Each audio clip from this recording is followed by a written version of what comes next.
The great crystal towers of Centauri Prime stretched into the purple sky like frozen lightning. Inside the tallest spire, the Council of High Admirals gathered around their floating table.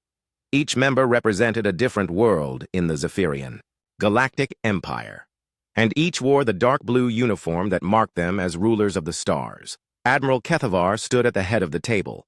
His silver skin gleamed under the artificial lights, and his forearms moved with practiced grace as he activated the holographic display. The image showed a small yellow star with several planets orbiting around it.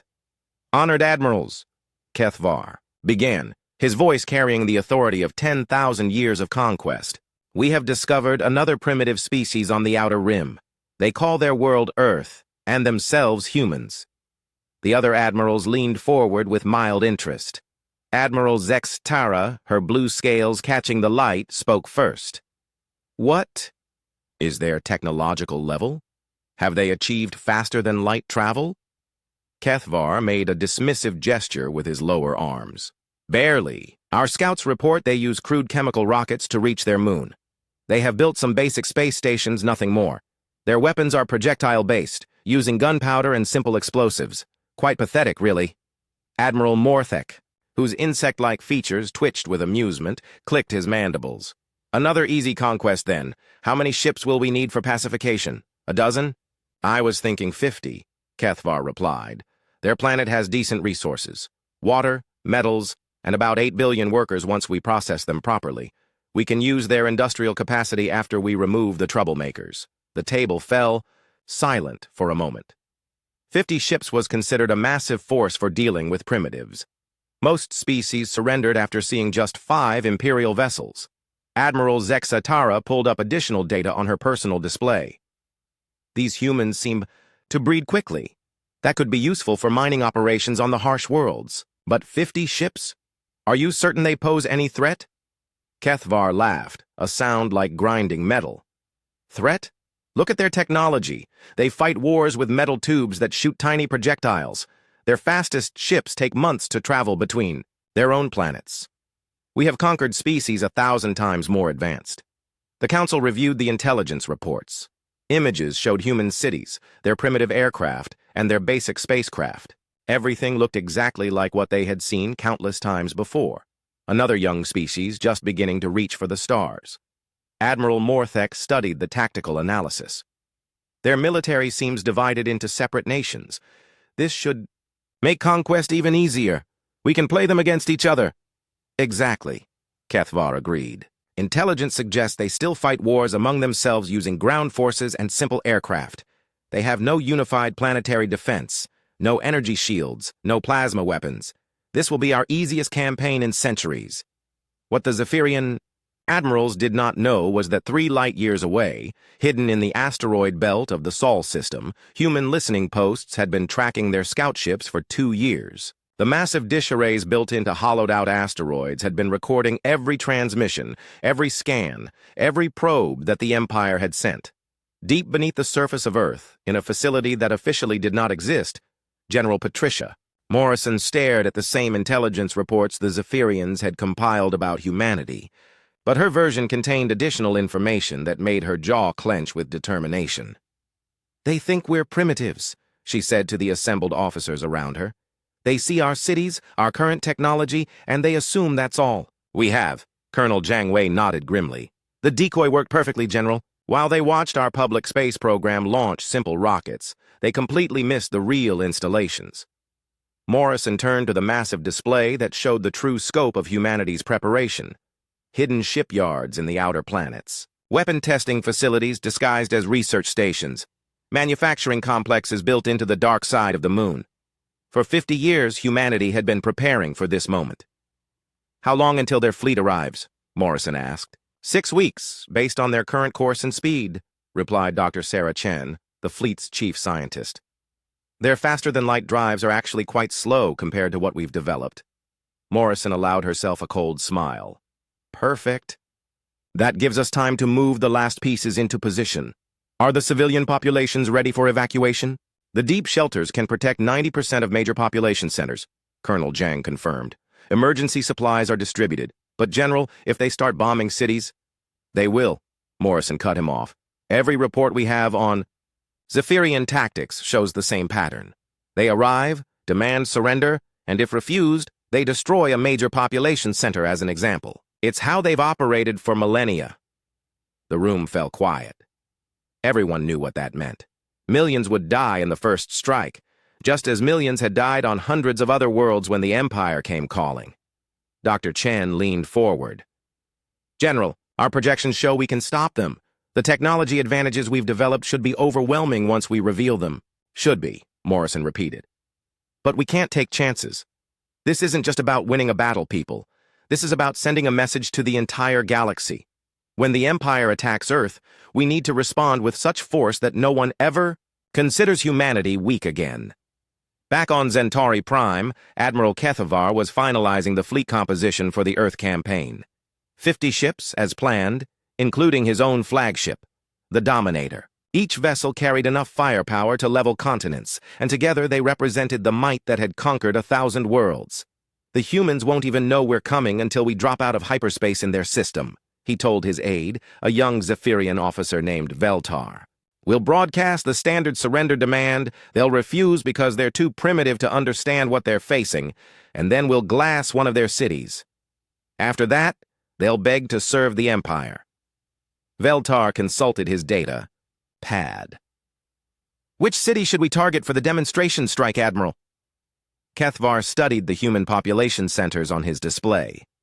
This one, he said, pointing to a location on the human planet. Rome, they call it. Ancient city. Lots of historical significance to them. When we destroy it, the psychological impact will break their resistance immediately. The Admiral had no way of knowing that as he planned the destruction of Rome, hidden, human facilities throughout the solar system were powering up weapons that could crack planets. Humanity had learned from the Empire's own tactics and improved upon them. They had studied every species the Zephyrians had conquered and developed countermeasures for every known Imperial technology. The trap was set. In 6 weeks, the Zephyrian fleet would arrive expecting to find a primitive world ready for harvest. Instead, they would discover that humanity had been preparing for this moment since the first Imperial scout ship had entered their system. As Admiral Kethavar dismissed the Council and began preparations for what he assumed would be another routine conquest, he remained completely unaware that he was about to lead his fleet into the most devastating defeat in Imperial history. The Zephyrian fleet dropped out of hyperspace at the edge of Earth's solar system, like a pack of metal wolves. 50 massive warships, each one larger than anything humans had supposedly built, hung in the darkness between Mars and Jupiter. Their hulls gleamed with the dark blue coating that marked them as vessels of the Imperial Navy. Admiral Kethavar stood on the bridge of his flagship, the Dominator, watching the primitive solar system spread out before him on the main display. The third planet, Earth, looked exactly as the intelligence reports had described. A blue and green marble covered in the lights of billions of inhabitants. Scan the system, Kethavar ordered his tactical officer. I want to know about every ship, every station, every piece of metal these humans have floating around. The scan results appeared quickly. Several space stations orbited Earth, small and crude-looking. A handful of ships moved between the planets, but they were tiny compared to Imperial vessels. Everything looked exactly as expected from a primitive species. Sir, the communications officer called out, we're receiving a transmission from the third planet. Put it on screen, Kethavar commanded. The display flickered, showing a human female in what appeared to be a military uniform. She had short, black hair and determined eyes, and spoke in the calm voice of someone used to command. Imperial Fleet. This is Captain Sarah Chen of the Earth Defense Force. We have monitored your approach and wish to open peaceful negotiations. Earth extends an offer of friendship and trade between our peoples. Kethavar laughed, his four arms spreading wide in amusement. Several officers on the bridge joined in the laughter. It was always the same with primitives. They actually thought they could negotiate as equals. Human, Kethavar replied, his voice carrying across space. I am Admiral Kethavar of the Zephyrian Empire. You will surrender your world immediately. Your species will be processed for useful skills and assigned work duties throughout the Empire. Your resources will be claimed for Imperial use. You have one of your Earth hours to comply. Captain Chen's expression did not change. Admiral, Earth declines your demands. We propose instead that we establish diplomatic relations and work together for mutual benefit. Our scientists have made several discoveries that might interest your people." The laughter on the bridge grew louder. Kethvar shook his head in mock sadness. "Primitive humans, you do not understand what you face. We have conquered 1,000 worlds. We have destroyed civilizations that had traveled the stars for millennia before your species learned to make fire. You cannot resist the Empire." "We understand perfectly," Chen replied coolly. "We know what happened to the Vraxians, the Kelthani, and the Mordesh people. We know your standard tactics. We are still declining your demands." The mention of those conquered species made Kethavar pause for a moment. How did these primitives know those names? But he quickly dismissed the thought. Probably they had intercepted some old transmissions. "Very well," Kethavar said, his voice turning cold. "Since you refuse to see reason, you will witness the price of defying the Empire. We will destroy one of your cities as a demonstration. Then you will surrender, or we will destroy another, and another, until you learn your place." The transmission ended. On Earth's surface, Captain Chen turned to her communications officer. "Send the activation codes. All units to battle stations. Operation Prometheus is now active." Throughout the solar system, installations that had appeared to be simple research stations or mining facilities began to change. Massive doors opened on asteroids, revealing weapon arrays. Seemingly innocent space telescopes repositioned themselves and powered up targeting systems. On the dark side of the moon, entire sections of the surface slid away to reveal shipyards that had been hidden for decades. But Admiral Kethvar saw none of this. His attention was focused on selecting the perfect target for his demonstration strike. The scans showed several large human cities, each containing millions of inhabitants. He chose the one called Rome, as planned, because intelligence suggested it had significant historical importance to the humans. "Target the city designated Rome," he ordered his weapons officer. "Full orbital bombardment. I want nothing left but glass and radiation." "Targeting confirmed, Admiral. Plasma cannons charging." On Earth, the first evacuation alarms began to sound in Rome. The population had been prepared for this moment, and millions of people rushed toward the deep underground shelters that had been secretly constructed over the past decades. But there were too many people and not enough time. In the command center beneath Geneva, General Morrison watched the tactical display with grim determination. "Confirm all civilians are in shelters in Rome?" "Negative, General. We estimate 3 million. People are still in the target zone. The evacuation isn't complete." Morrison closed her eyes for a moment. When she opened them, her expression was carved from stone. "Then we remember them, and we make the bastards pay." High above Earth, the Dominator's weapons locked on to Rome. The plasma cannons, each one capable of melting mountains, prepared to fire. Kethvar watched with satisfaction as his officers completed their targeting sequence. "Fire," he commanded. Beams of pure energy, hotter than the surface of stars, lanced down through Earth's atmosphere. They struck Rome in perfect synchronization, and in seconds, one of humanity's oldest cities simply ceased to exist. Where millions of people had lived and worked and dreamed, there was now only a crater of melted rock and radioactive glass. The shockwave was felt around the world. In command centers and shelters, humans watched their screens in stunned silence as one of their greatest cities died. 3 million people, gone in an instant. Mothers, fathers, children, grandparents, all of them reduced to atoms by weapons. They could barely comprehend. Captain Chen's voice came across all human military frequencies, steady despite the tears on her face. "Rome has fallen. 3 million of our people are dead. Let their sacrifice light our way to victory. All units weapons free. Show them what monsters they have awakened." Admiral Kethvar nodded with satisfaction as he observed the destruction. "Excellent shot. Weapons officer, now open communications to the planet again. They should be ready to surrender now." But the response that came from Earth was not what he expected. Captain Chen appeared on screen again, but this time she was not alone. Behind her stood dozens of officers, and her uniform now bore new insignia. The rank markings of an admiral.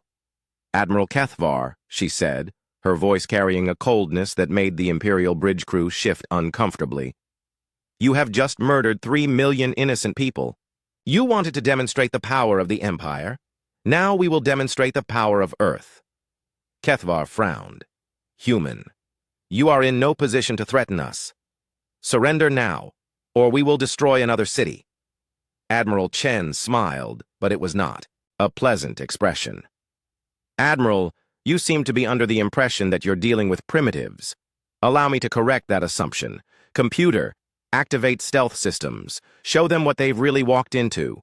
Across the solar system, human installations that had been hidden for decades suddenly became visible to Imperial sensors. Massive weapons platforms emerged from asteroid camouflage. Shipyards revealed fleets of vessels that dwarfed the Imperial ships.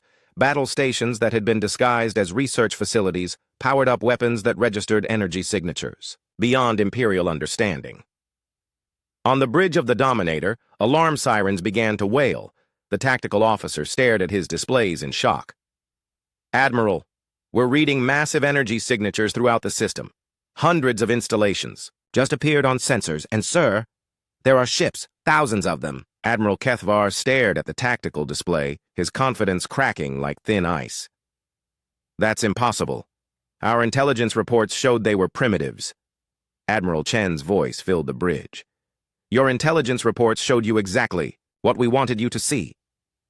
Welcome to humanity's trap, Admiral. You came here to conquer us. Instead, you're about to learn why Earth doesn't have an empire. We don't need one. We are the Empire." The bridge of the Dominator fell into chaos as more sensor contacts appeared every second. What had seemed like empty space around Earth now showed hundreds of massive objects that defied everything Admiral Kethvar thought he knew about human technology. "Report!" Kethvar shouted over the noise of alarm sirens. His tactical officer's voice cracked with panic. "Sir, we're detecting over 300 ships hiding in the asteroid belt. Energy readings are off the scale. And Admiral, these ships, they're huge. Some of them are larger than our dreadnoughts." On the main display, the first human vessel uncloaked itself fully. It was a monster of metal and weapons, stretching nearly 2 kilometers from bow to stern. Its hull was a dark gray that seemed to absorb light, and every surface bristled with weapon systems that the Imperial computers couldn't identify.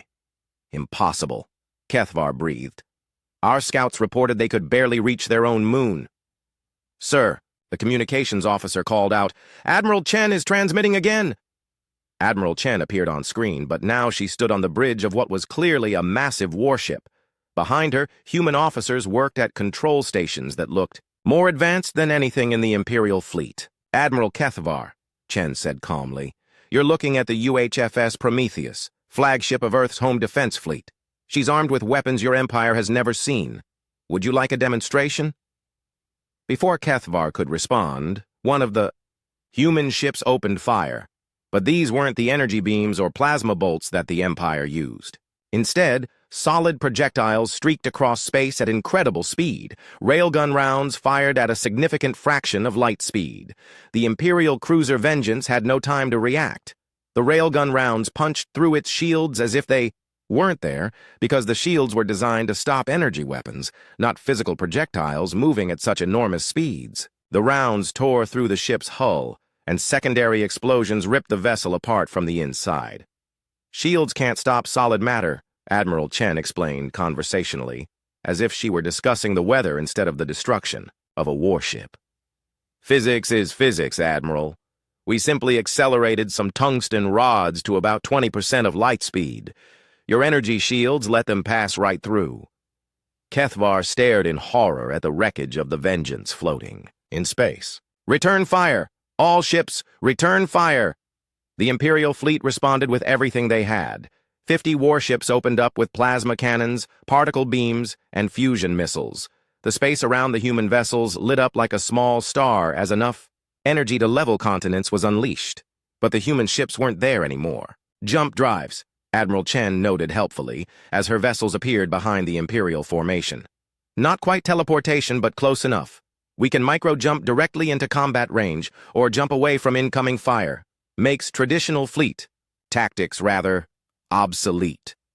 The human counterattack was devastating. Each ship seemed to carry dozens of different weapon systems. Railguns fired continuously, sending streams of hypervelocity projectiles into Imperial hulls. Plasma cannons that burned hotter than anything the Empire could produce melted through armor. And then there were the missiles. The human missiles were unlike anything in the Imperial arsenal. They were small, fast, and most terrifyingly, they were intelligent. Each one carried an artificial brain that could learn from the defenses it encountered and adapt its approach in real time. Adaptive weaponry. Chen continued her casual commentary as Imperial ships exploded around the Dominator. Our missiles get smarter with each shot. They analyze your armor, your shield frequencies, your point defense systems. Then they share that information with every other missile in the swarm. Each attack is more effective than the last, the Imperial. Cruiser retribution lasted only 30 seconds against a swarm of human missiles.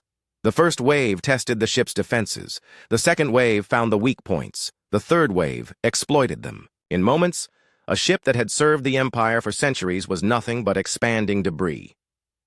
"Admiral," the Dominator's helmsman called out, "we're losing ships faster than we can target the humans. They keep jumping around us. Our weapons can't track them." HFY watched his fleet being systematically destroyed and felt something he had never experienced before. True fear. These humans weren't fighting like any species he had ever encountered. They weren't trying to capture Imperial vessels or force surrender. They were hunting, moving through his fleet like predators picking off prey. How? He whispered to himself. How did primitives develop technology like this? As if she had heard him, Admiral Chen smiled coldly. "You want to know our secret, Admiral? We've been preparing for you for 50 years. Ever since your scouts first entered our system, we've been building. But more than that, we've been learning." Another group of human ships appeared directly above the Imperial formation. These were smaller than the massive dreadnoughts, but they carried something even more terrifying: antimatter weapons. "We studied every species your Empire conquered," Chen continued. "We analyzed every battle, every defeat, every mistake that led to their destruction. We learned from all of them. And then we built weapons specifically designed to kill Imperial ships. The antimatter torpedoes struck 3 Imperial vessels simultaneously. Where they hit, matter simply ceased to exist. Perfect spherical holes appeared in the ship's hulls as the antimatter annihilated everything it touched. The vessels broke apart like toys. HFY's aide, Veltar, turned to him with wide, terrified eyes. "Admiral, we need to retreat. We need to warn the Empire." "Retreat?" HFY stared at the tactical display which showed his fleet being methodically destroyed. Yes, we must warn them. All ships, emergency jump, get us out of here." But as Imperial ships began charging their hyperdrives, the humans revealed another surprise. Massive installations throughout the solar system powered up new types of weapons. Gravity manipulators that could create artificial black holes, space-time distortion fields that prevented faster-than-light travel. "Hyperspace interdiction," Admiral Chen announced. "You can't leave, Admiral. This is your graveyard." The Imperial ship destroyer tried to jump anyway. Its hyperdrive engaged, but instead of disappearing into faster-than-light space, the ship simply stopped. The hyperdrive overloaded, and the vessel exploded in a burst of exotic energy. In minutes, the mighty Imperial fleet had been reduced to a dozen ships clustered around the Dominator. HFY's officers looked to him with desperation, but he had no answers. Everything he knew about warfare, everything the Empire had taught him about conquest, was useless against these humans. "Admiral HFY," Chen's voice cut through the noise on the bridge. "Your fleet is finished. Your Empire came here expecting to harvest a primitive world. Instead, you've discovered that humanity has been preparing to harvest your Empire. We know the location of every Imperial base, every shipyard, every fortress world, and now we're coming for all of them." The last thing Admiral HFY saw before the Prometheus fired its main gun was a weapon unlike anything in Imperial knowledge. A focused gravity beam that compressed the Dominator into a sphere smaller than a marble in the space of 3 seconds. Throughout the solar system, human ships were already preparing for the next phase of their plan. They had allowed 3 Imperial ships to escape, not by accident, but by design. Those ships would carry word back to the Empire about what had happened here, and then humanity would follow them home. The Imperial fortress world of Calyx Prime had stood guard over the outer territories for 800 years. Its massive orbital platforms could destroy entire fleets, and its garrison of 50,000 troops had never known defeat. Commander. Zethan watched the sensors from his command center, confident in the security of his post. That confidence died when alarms began screaming throughout the facility. "Commander!" his sensor operator shouted. "Unknown vessels dropping out of hyperspace! Massive energy signatures!"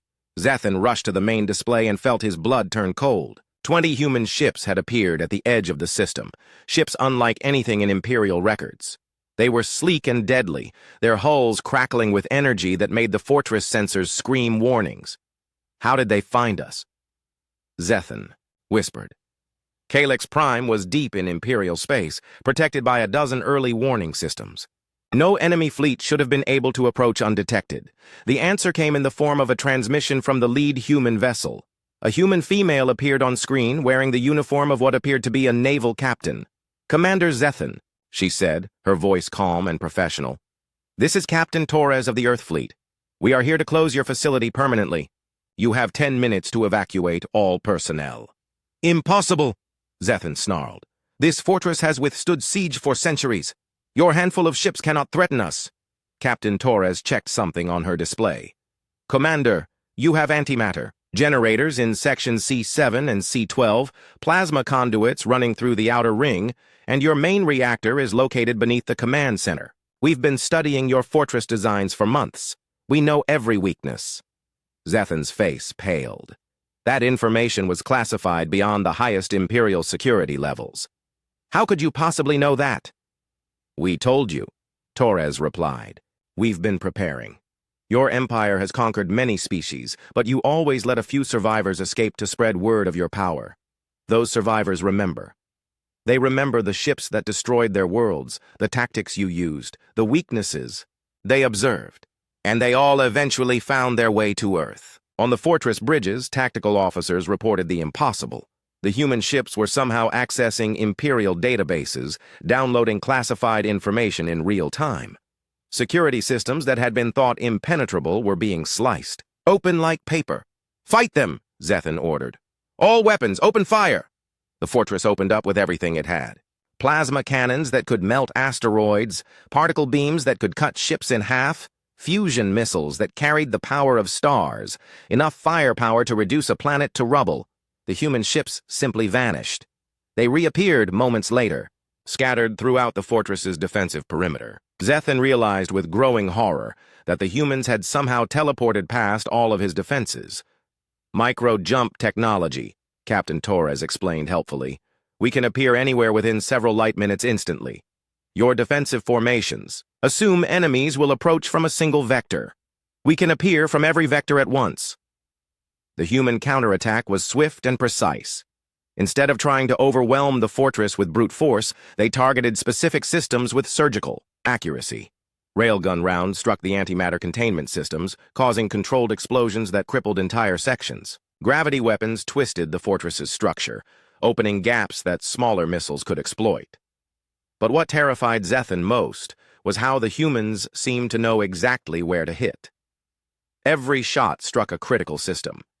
Every attack caused maximum damage with minimum effort. "They're not just attacking randomly," his engineering officer reported. "They know our blueprints better than we do.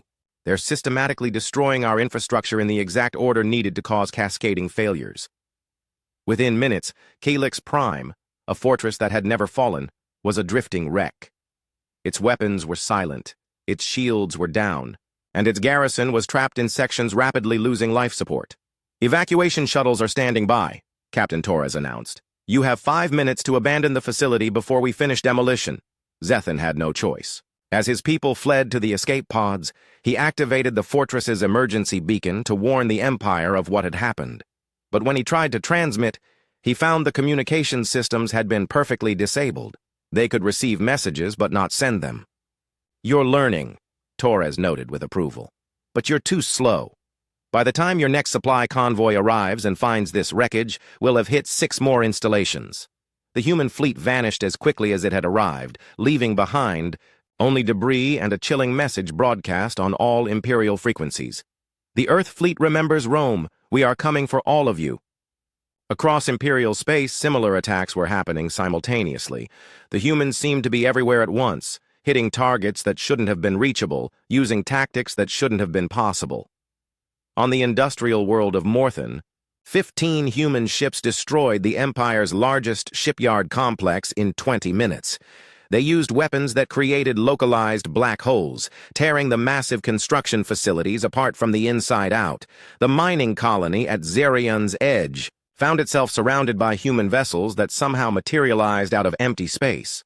The humans didn't destroy the facility. They simply disconnected it from the Imperial supply network and flew away, leaving the colonists stranded, but alive. Most terrifying of all was what happened at the Imperial Naval Academy on Draxon Prime. The humans didn't attack the facility at all. Instead, they broadcast a single message to the cadets. We are humanity. We remember every world your empire has destroyed, every species you have enslaved, every life you have taken. We are coming to collect the debt your empire owes the galaxy. Then they vanished, leaving the academy intact but forever changed. Half the cadets deserted within days. Back on Centauri Prime, the Imperial High Command struggled to understand what was happening. Admiral Zex Tara stood before a tactical display that showed red marks scattered across their territory, each mark representing a human attack. 17 facilities destroyed in one day, she reported to the Emergency Council. They're hitting us everywhere at once. How is this possible? Admiral Morthek's mandibles clicked nervously. Our intelligence was completely wrong. These humans aren't primitives. They're more advanced than we are. More advanced? Admiral Krelvash slammed his fist on the table. Impossible. The Empire has ruled the galaxy for millennia. Then explain this, Zextara replied, highlighting the attack patterns on the display. They're using weapons we don't understand, tactics we can't counter, and they seem to know the location of every Imperial facility. They're not just more advanced, they've been planning this campaign for years. The most disturbing reports came from Imperial intelligence. Human ships had somehow accessed classified databases during their attacks, stealing information about fleet movements, supply routes, and defensive plans. Worse, they seemed to have detailed knowledge of every species the Empire had ever conquered. They mentioned survivors, Admiral Morthek said quietly. The humans claimed that survivors from conquered worlds had reached Earth. If that's true, then they know everything, Zexatera finished. Every tactic we've ever used, every weakness we've ever exploited, every species we've ever destroyed. They've had teachers who survived our conquests. The implications were staggering. For thousands of years, the Empire had let survivors escape from conquered worlds as a psychological weapon, living proof of imperial power that would spread fear among other species. But instead of cowering in fear, those survivors had eventually found humanity, and they had shared everything they knew. We need to recall all fleets to defend the core worlds, Admiral Krelvash decided. Abandon the outer territories and consolidate our forces. Sir, a junior officer interrupted nervously. We've lost contact with the outer fleets. The humans seem to be jamming our long-range communications. Admiral Zexatara felt a chill run through her scales. They're not jamming our communications. They're hunting our fleets individually, cutting them off so they can't coordinate a defense. For the first time in Imperial history, the mighty Zephyrian Empire was being systematically dismantled by an enemy they had dismissed as primitive. And the worst part was that the humans seemed to be just getting started. 6 months after the destruction of Rome, the heart of the Zephyrian Empire trembled with fear.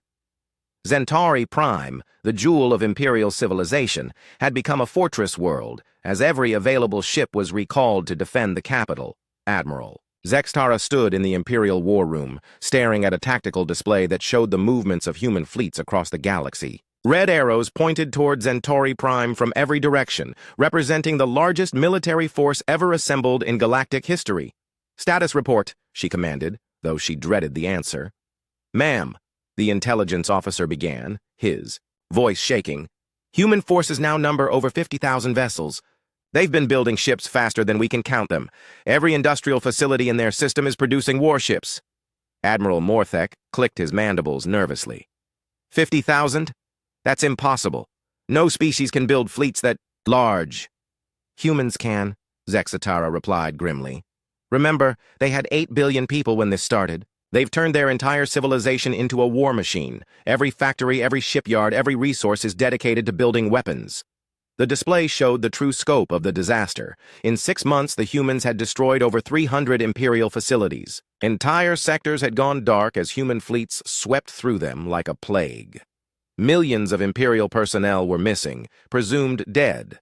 Worse, the humans seemed to be learning and adapting with each battle. Their tactics improved, their weapons became more effective, and their coordination reached levels that the Empire had never achieved. "Sir," a communications officer called out, "we're receiving a transmission from the outer defense perimeter." The main display flickered to life, showing Commander Veltash aboard the battleship Domination. Behind him, other Imperial officers worked frantically at their stations. "Admirals," Veltash reported, his voice tight with panic. "The humans have arrived. We count over 10,000 ships in the first wave alone. They're massive, sir. Some of them are the size of small moons." Admiral Zexatara felt her blood turn cold. 10,000 ships? That's just the first wave? "Yes, ma'am. Our sensors show more fleets approaching from multiple vectors. Admiral, we've never seen anything like this. Their ships are beyond anything we imagined. Some appear to be mobile shipyards, still building new vessels as they travel." The transmission cut to static as plasma fire erupted across Commander Veltash's bridge. When the signal cleared, alarms were screaming and half his crew was dead. "They're not trying to capture our ships this time," Veltash gasped, blood running down his face. "They're just destroying everything. No warnings, no surrender demands. They're exterminating us." The signal died completely as the Domination exploded in a ball of nuclear fire. Admiral Morthek stared at the blank screen in horror. "They destroyed a dreadnought in seconds. How is that possible?" "Because they're not the same humans who defended Earth 6 months ago," Admiral Zextara realized with growing dread. "They've been improving their technology with every battle. They're not just more advanced than us now, they're so far beyond us that we're like insects to them." Reports flooded in from across the defensive perimeter. The human fleet wasn't just attacking, it was annihilating everything in its path with ruthless efficiency. Imperial ships that had served for centuries were reduced to scrap metal in moments. The humans had brought weapons that defied understanding. Ships that could phase through solid matter, making shields useless. Weapons that attacked at the quantum level, causing Imperial vessels to simply cease existing. Most terrifying of all were the AI-controlled swarms that learned from each encounter and shared knowledge instantly across the entire human fleet. "Ma'am," the sensor operator called out, "the human flagship is broadcasting a message." Admiral Chen appeared on the main display, but she looked different now. Older, harder, with eyes that had seen too much war. Behind her stood officers representing dozens of different alien species, survivors from worlds the Empire had conquered, now serving alongside humanity. "Imperial leaders," Chen began, her voice carrying the weight of 6 months of warfare. "I am Admiral Sarah Chen of the United Earth Fleet. You destroyed Rome. You murdered 3 million innocent people as a demonstration of your power. Today, we demonstrate ours." The tactical display lit up as the human fleet revealed its true size. 50,000 ships filled space around Centauri Prime, each one bristling with weapons that could crack planets. But these weren't the crude vessels that had first emerged from Earth's solar system. These ships pulsed with energy that made Imperial sensors overload. "You wanted to see what humanity was capable of," Admiral Chen continued. "You thought we were primitives to be enslaved. You were wrong. We are the species that turns war into science. We are the species that improves with every battle. And we are the species that never forgets." Admiral Zextara stepped forward, her voice shaking. "Admiral Chen, we can negotiate. The Empire is willing to discuss terms." Chen's expression didn't change. "The time for negotiation ended when you glassed Rome. You had your chance for peace when Captain Chen offered it 6 months ago. You chose war instead. Now you face the consequences." The human fleet began its attack, but this wasn't like the battles that had come before. This was systematic extermination. The humans had studied Imperial defenses for months, and had developed specific countermeasures for every weapon, every shield, every tactic the Empire possessed. Imperial ships tried to fight back, but their weapons simply passed through human vessels that had somehow learned to exist partially outside normal space. Human weapons struck with precision that suggested their targeting computers could predict Imperial movements before the Imperial crews even made them. The battle, if it could be called that, lasted 4 hours. When it ended, the 1,000-ship Imperial home fleet was nothing but debris floating around Centauri Prime. Not a single human vessel had been seriously damaged.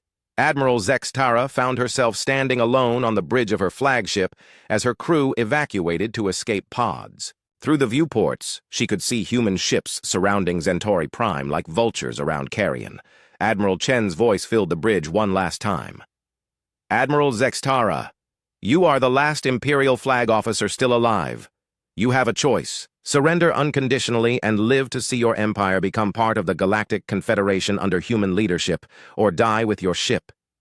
Zextara looked at the tactical display, which showed human forces throughout Imperial space. Every major world was surrounded. Every fleet was destroyed. The empire that had ruled the galaxy for millennia had been dismantled in 6 months. "What are your terms?" she asked quietly. "Complete surrender. All Imperial military forces will be disbanded. All conquered species will be freed. War criminals will be tried by tribunals that include representatives from every species your empire enslaved. And the galaxy will be rebuilt under the principle that no species has the right to enslave another." Zextara closed her eyes. She thought of the billions of Imperial citizens on thousands of worlds, all of them now at the mercy of these terrifying humans.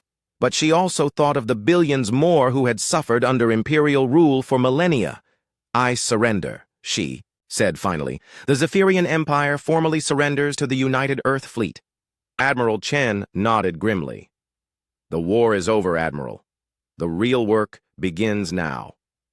As human ships took control of Centauri Prime, a message went out across the galaxy on all frequencies. It was broadcast in every known language, reaching every species that had ever cowered before Imperial might. "People of the galaxy," Admiral Chen announced, "the Zephyrian Empire is no more. Humanity offers membership in a new galactic confederation based on equality, cooperation, and mutual defense.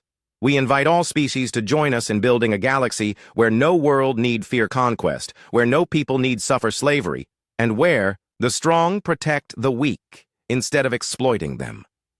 The response was overwhelming. Species that had hidden in the outer rim for centuries emerged to pledge their support. Former Imperial colonies declared independence and requested human protection. Within weeks, the Galactic Confederation had more members than the Empire had ever controlled. But in the depths of space, human shipyards continued building, because Admiral Chen and her officers knew something that the galaxy was only beginning. To understand, humanity didn't fight wars to win them. Humanity fought wars to make sure they never had to fight them again. The message was clear to any species that might consider threatening the new order. Earth had turned from a single world into the protector of the galaxy, and anyone who threatened the peace would discover what the Empire had learned too late: that humanity's greatest strength wasn't their technology or their ships. It was their absolute refusal to let genocide go unpunished.